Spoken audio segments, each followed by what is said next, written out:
당신의 잃어버린 영광을 찾아드립니다. 성범죄 피해자 전문 한진아 변호사입니다. 오늘은 탄원서를 작성하는 방법에 대해서 알아보겠습니다. 피해자가 가해자의 엄벌을 청하는 서류를 탄원서라고 하는데요.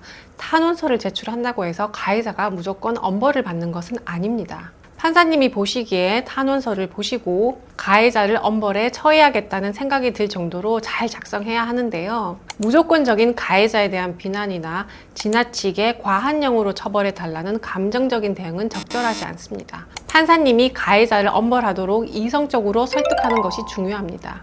우선 탄원서 역시 하나의 문서이기 때문에 그 양식을 갖춰서 써야 하는데요. 작성 순서를 보면 제목에 탄원서라고 쓰시고 사건 번호와 피고인 이름을 쓰신 후에 본문 내용을 작성하시면 됩니다. 본문 작성 요령은 추후에 설명드리겠습니다. 본문 작성을 하신 후에 본문 하단에 작성 일자와 피해자 이름, 제출 기간까지 써주시면 됩니다. 피해자의 이름과 관련해서는 성범죄는 가명으로 진행할 수 있기 때문에 가명을 쓰면 되는데요. 가명은 피해자께서 즉석에서 만드신 것을 임의로 쓰시는 것이 아니라 수사 단계에서 가명조서에 작성한 가명으로 기재하셔야 합니다. 가명조서에 관한 자세한 내용은 다음 영상에서 설명을 드릴 예정입니다. 제출 기간에 관해서는 사건 진행이 경찰 단계면 경찰서, 검찰 단계면 검찰청, 법원 단계이면 법원 이름을 쓰시면 됩니다.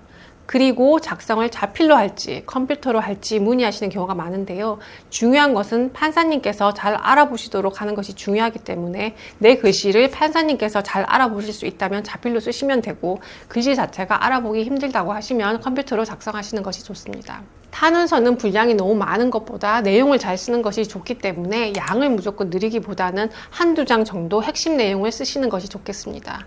글씨 크기는 보통 재판 서류들은 12포인트로 작성하기 때문에 그 크기에 맞춰서 작성하시고, 제출된 탄원서는 기록에 편철이 되기 때문에 종이 맨 윗부분까지 빼곡히 채워서 쓰시면 윗부분에 편철되어 보이지 않는 경우가 생깁니다.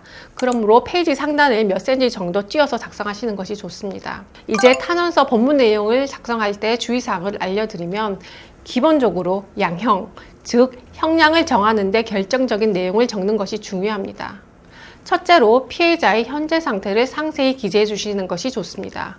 예를 들어 피해자가 경찰 조사 단계에서는 정신과 치료를 받지 않았으나 사건 진행 중간부터 정신과 치료를 받게 된 사실이 있었다면 그 내용, 또는 피해자께서 경찰 단계에서 정신과 진료를 받기 시작했는데 경과가 좋지 않아 그 후에 정신과 병원에 입원을 했다거나 나중에 외상후 스트레스 장애, 즉 PTSD 진단을 받았다는 것과 같이 수사 초기와 달라진 피해자의 상태가 있다면 탄원서에 피해자의 현재 상태를 작성해서 알려주시는 것이 좋습니다.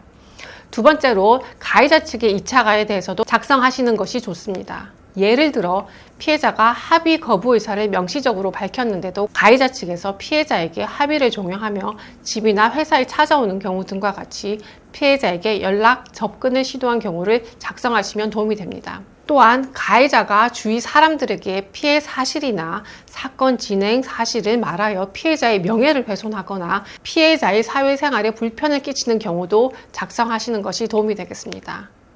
셋째로 사실관계에 대한 보다 세부적인 내용을 작성할 수도 있습니다. 피해자께서 수사기관이나 법정에서 진술 시에 충분히 진술하지 못한 부분이 있다면 탄원서에 추가로 작성하실 수 있는데요.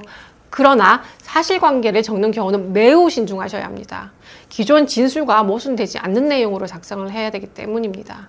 왜냐하면 기존 진술과 모순이 되거나 일관성이 없는 경우 피해자 진술의 신빙성을 의심받을 수 있기 때문입니다.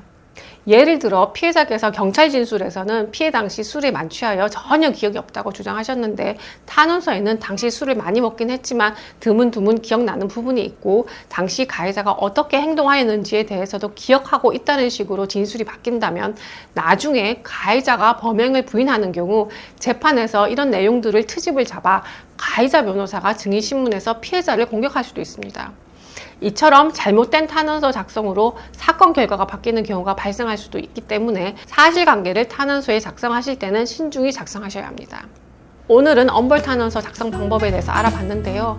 이와 관련하여 도움이 필요하시다면 상담 전화로 문의하세요. 저는 우리 피해자분들 홀로 외로운 길을 가지 않도록 함께 하겠습니다. 다음 영상에서 또 뵙겠습니다.